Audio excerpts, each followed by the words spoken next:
les Écritures ont prévu que cette entourloupe, que ce crime de ces 7 mensonges que nous voyons dans Luc 1, 26 à 38 et Matthieu 1, 16 à 25, en fait, ce sont des falsifications initiées par les petites mains des premiers pères de l'Église catholique pour orchestrer le retranchement du Messie prophétisé par Daniel chapitre 9, verset 26, ainsi que nous l'annonce lui-même en nous faisant injonction de faire attention à ce Daniel lorsque nous verrons l'abomination établie dans le lieu saint. Le Messie le dit dans Matthieu 24, verset 15.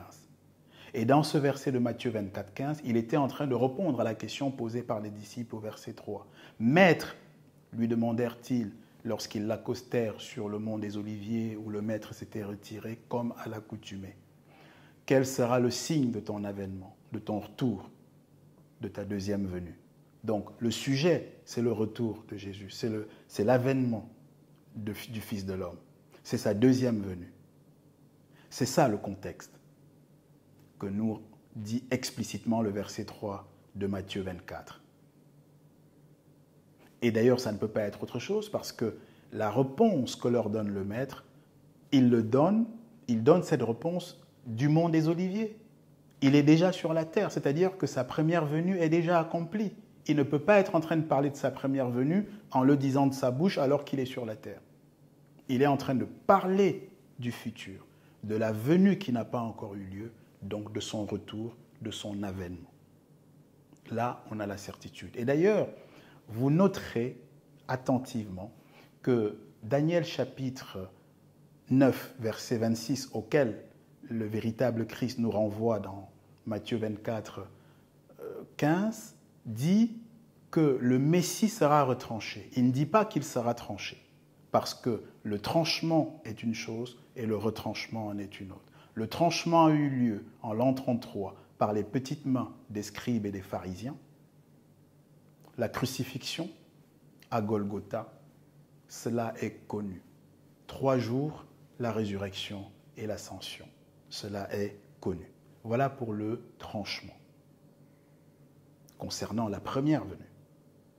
Mais le retranchement, c'est-à-dire re-tranchement, on peut le mettre en 2 mots. La répétition, le fait de le trancher à nouveau, de le trancher une nouvelle fois, cela a eu lieu vers la fin du 1er siècle, au moment où Jean était exclu de l'Église, qui n'était plus l'Église primitive parce que tous les apôtres étaient morts, il y avait eu un martyre avec un massacre et des traitements de torture, des traitements inhumains et cruels, et les apôtres et les pères de l'Église primitive y étaient tous passés à cause de l'Évangile qu'ils ont payé au prix de leur sang. Et Jean lui-même, disciple de la première heure, apôtre majeur, comment peut-on expliquer autrement qu'il ait été exclu? Qui avait la légitimité d'exclure Jean de l'Église primitive? Son exclusion et son emprisonnement sur l'île de Patmos est en soi la démonstration parfaite que ce n'était déjà plus l'Église primitive. Et en réalité, c'était déjà les premiers pères de l'Église catholique, qui donc ont intronisé, ont retranché, qui donc ont introduit à la place du véritable Christ un autre Christ, un faux Christ, l'Antichrist. Par la suite, le catholicisme s'est déployé, d'autres dénominations ont pris le relais, le protestantisme, tous les ismes jusqu'à nos jours, sans que jamais personne ne remette la fondation du christianisme qui est basée sur les 7 mensonges que nous venons de vous révéler. Si nous nous résumons donc, l'arme du crime est restée dans la main des criminels. Et c'est par le privilège de la providence que nous les surprenons en flagrant délit.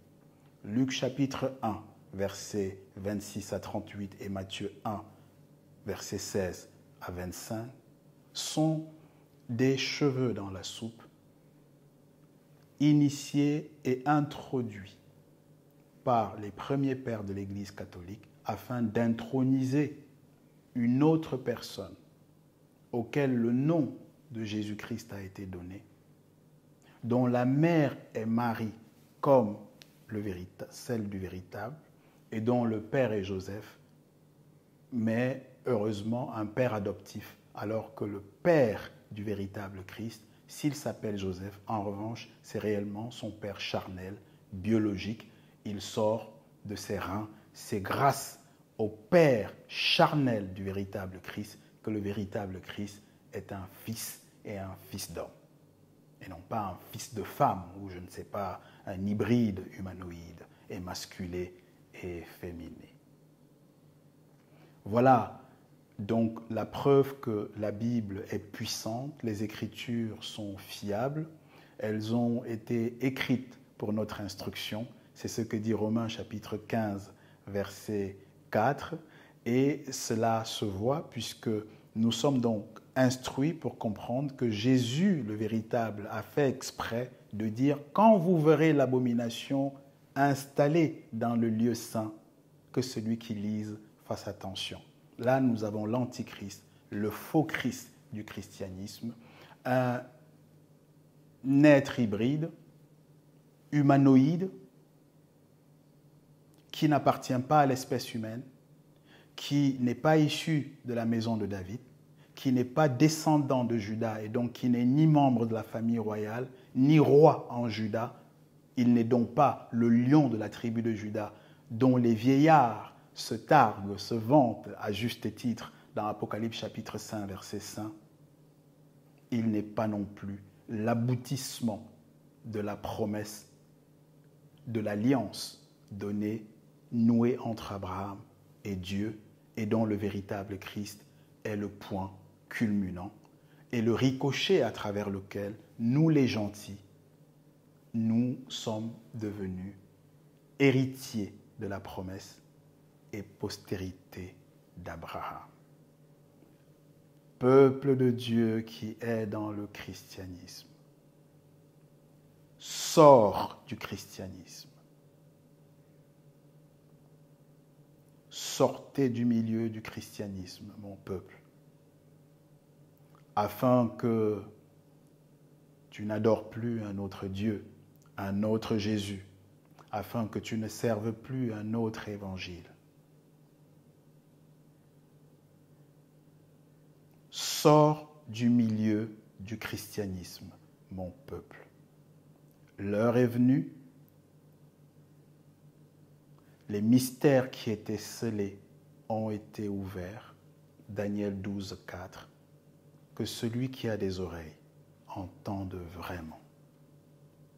Et se souvienne qu'il est écrit dans 2 Jean chapitre 1, verset 7 au verset 11. Plusieurs prophètes passeront, sont entrés dans le monde qui ne confessent pas que Jésus-Christ est venu en chair. Prenez garde afin que vous ne perdiez pas le fruit de votre travail, mais que vous en obteniez pleine récompense. Quiconque, dit le verset 9, va plus loin et ne demeure pas dans la saine doctrine que nous avons définie sous la plume de l'apôtre Paul dans un autre exposé que vous pourrez consulter ou solliciter en nous contactant directement. Quiconque va au-delà et ne demeure pas dans la saine doctrine, c'est-à-dire de Christ venu en chair et en os, comme nous, comme ses frères, homme parmi les hommes, simple homme parmi les hommes, homme ordinaire parmi les hommes, fils d'homme, fils d'un homme, fils de l'homme, celui-là n'a pas Dieu. C'est le séducteur, l'antichrist, c'est Jean qui le dit. Et il précise au verset 10 que si quelqu'un vient à vous avec un autre évangile, un évangile qui ne confesse pas que Jésus-Christ est venu en chair, ne le recevez pas chez vous, ne lui ouvrez pas la porte de votre maison et ne lui dites même pas salut. Verset 11, de peur que vous ne deveniez complices. Jean l'affirme dans 2 Jean, chapitre 1, les versets 7 au verset 11. À bon entendeur, salut.